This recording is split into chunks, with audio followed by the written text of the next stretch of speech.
speedrunning. That's when people like a video game so much they want to get it over with as quickly as possible. Or something like that. A group of speedrunners is called a GDQ. And at this year's summer GDQ, streamer The Beast, also known as Thab, performed a speedrun of A Plumber for All Seasons, which is a Super Mario World ROM hack that I made. The run uses almost no special techniques or glitches, it's just going through the levels really quickly. But at the very end, in Bowser's Castle, you get to witness a couple of bugs and glitches that were definitely not intended, at least not by me. So for those of you who are interested, I thought I'd explain what's going on behind the scenes. Hi there, I'm Y, and I guess I make videos about technical details of retro games. I do want to make other kinds of videos too, but this seems like a quick and fun one. For a bit of context, A Plumber for All Seasons is a ROM hack, which means I took the original Super Mario World and modified it to build my own game on top of it. The hack is themed around the 4 seasons, with one world each for spring, summer, fall and winter. I wanted to make fun levels with nice and unique looking scenery, and so pretty much all the graphics, except for Mario, are handmade. I also did a lot of programming. I made some visual effects, like the falling snow, some custom enemies, like this Lakitu that throws hay bales, and all the boss fights, including the final Bowser fight. But of course, wherever there's programming, there are bugs and glitches. So here are the 2 oddities in Bowser's Castle that happened in Thab's speedrun, and the exact reasons for why they happened. Number 1. The boss door wrong warp. So this is Bowser's Castle. It has 4 of these doors that each lead to a season-themed room, and after Mario beats all 4 of them, he can enter the big door that leads to the final boss.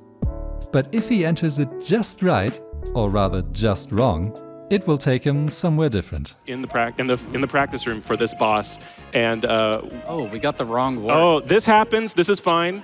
This is a known glitch. Y profusely apologizes for, but Thab went too fast for the door. This is actually a very precise glitch. It happens when Mario enters the door when his left edge lines up with the middle 2 pixels of the door and he is moving.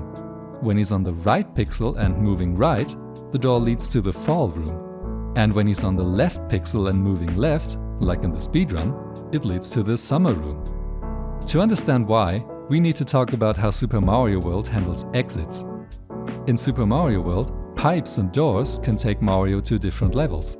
But where they take him is not controlled by the objects themselves, it's controlled by which region of the level they're in, or to be exact, which region Mario is in when he enters them. These regions are 256 pixels wide, and are called screens because 256 pixels is how wide the screen is in SNES games. Each screen can be set to lead to another level. Let's call that the screen's exit settings. And then, all of the pipes and doors on that screen will lead to that same level. That means if you're making a Super Mario World ROM hack and you want to have 2 pipes that lead to different levels, you have to place them on different screens. So here's Bowser's Castle in the level editor. You can see the 4 seasonal doors and the boss door. But wait, they're not all on different screens. How can they all lead to different levels? Well, they're special doors, coded by me. And I guess coded by me is the first clue to why things went wrong. These special doors don't teleport Mario instantly when he enters them. Instead, they first copy the exit settings from another screen to the one Mario is on right now, and then teleport him. That way the door will lead to wherever that other screen was set to lead to. In Bowser's Castle, I need 5 different exit settings for the 5 doors, and I have them set up in the first 5 screens of the level. The first door copies the settings from screen number 0 to the screen Mario is on, the second door copies the settings from screen number 1 to the screen Mario is on, and so on. I could have put these settings on any screen in the level, I just needed to put them somewhere so I could copy them on the fly. I figured that was the best way to make these doors work. Not the most elegant, but the easiest. So, how do I know which screen Mario is on right now? The game keeps track of that in address hex D2 in the game's RAM. By the way, Mario's position is always measured from his left edge, so that's what matters here. The game tracks Mario's position in 2 different ways. Address hex D2 holds the screen Mario is on in this frame, and address hex 95 holds the screen Mario is on in the next frame. And that's the second clue to why things went wrong. Either way, I went with address hex D2 for the current screen, because that makes sense, right?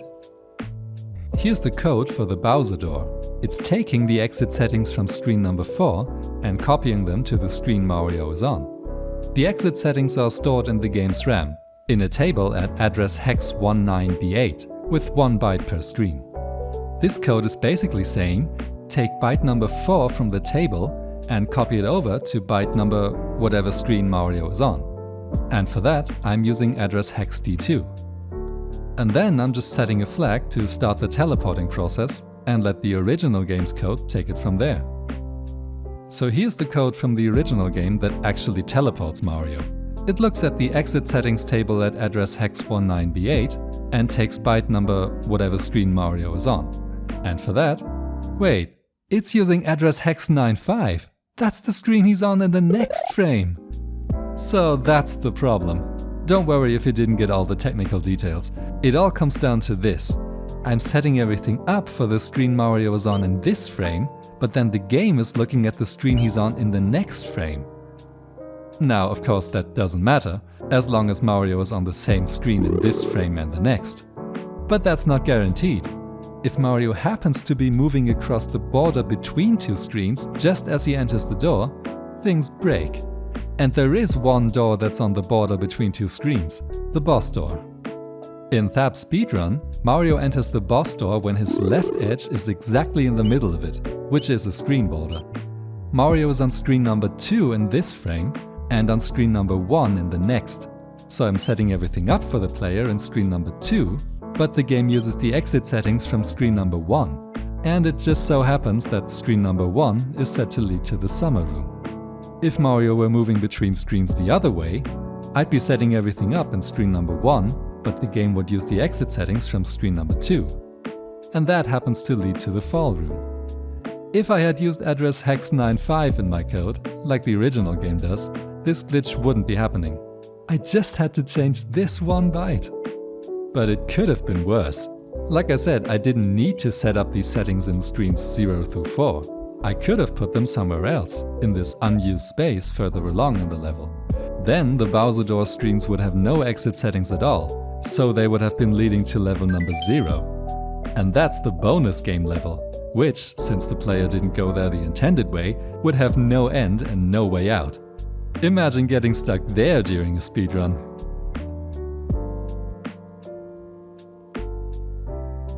Number 2. The Mecha-Koopa Skip. The wrong warp is more of an annoyance you want to avoid, but this next glitch actually came in handy during the speedrun, because it helps you beat Bowser faster. So this is the final boss fight. It normally plays out in 3 phases. Phase 1, Bowser chases Mario and the level starts to auto-scroll. Phase 2, the auto-scrolling stops for a bit and Bowser shoots Mecha-Koopas that Mario needs to hit him with twice. Phase 3, the auto-scrolling starts again and Mario needs to hit Bowser 3 more times to defeat him. But just before Thab did the speedrun, people discovered a new strategy. You can stockpile the Mecha-Koopas and then hit Bowser multiple times back to back. And if you get the 3rd hit in right after the 2nd, the auto-scroll will never start back up again. But the hits still count, so you can beat Bowser a lot quicker without having to deal with the chase sequence. I think he's a little off from the deviation we did, so I'm just going to stand a little higher than usual. I would like to point out that even this sort of backup strat is a 20-second save. And that's time. When I saw the speedrun, I was genuinely surprised by that strategy. I never knew you could do that. It took me a few minutes to figure out why it happens, but it's actually super simple. This is the code that controls Bowser, and it's basically a state machine. These 3 states are for Bowser's initial animation, these 3 states are for aiming and shooting things with no auto-scrolling, and these 3 states are for aiming and shooting things with auto-scrolling. Bowser starts off with 5 hit points. When he gets hit, the state machine pauses for a bit while his hurt animation plays, and he loses 1 hit point. And when they reach 0, his dying animation plays, and you win the game. So how can you use the Mecha-Koopas to skip a whole phase?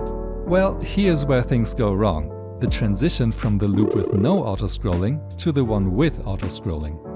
The way I coded it, the transition happens when Bowser has exactly 3 HP left after he's hit, no more and no less. And this check only happens right before Bowser starts aiming, once every 160 frames. So, if you get Bowser from 4 HP right down to 2 HP within that time, he will never be at exactly 3 HP when the check happens. So the state machine will never go to the auto-scrolling states. And just like the wrong warp, this glitch would have been super easy to prevent. Instead of checking for exactly 3 HP, I should have just checked for 3 HP or less. I'm not sure why I didn't do that in the first place. Maybe I wanted to avoid thinking about whether it's BCS or BCC. I always get those two confused. So there you go. 2 oddities in the A Plumber for All Season speedrun that would be completely fixed if you just changed 1 or 2 bytes each. I'm not gonna patch those bugs out anymore. I'm done with this project now, so they're here to stay, for better or for worse. But hey, that's part of the fun of speedrunning, right? Trying out weird things, discovering new glitches, and building new strategies around them that get the game done even faster. And I'm not too bummed out about it, because every video game has glitches of some kind. And who knows what other glitches are still in there, just waiting to be discovered. Maybe you will come across something that earns you a new speedrun world record. And leaves me wondering why I didn't just change that 1 byte. Thank you so much for watching. If you enjoyed this video, you're a freaking nerd.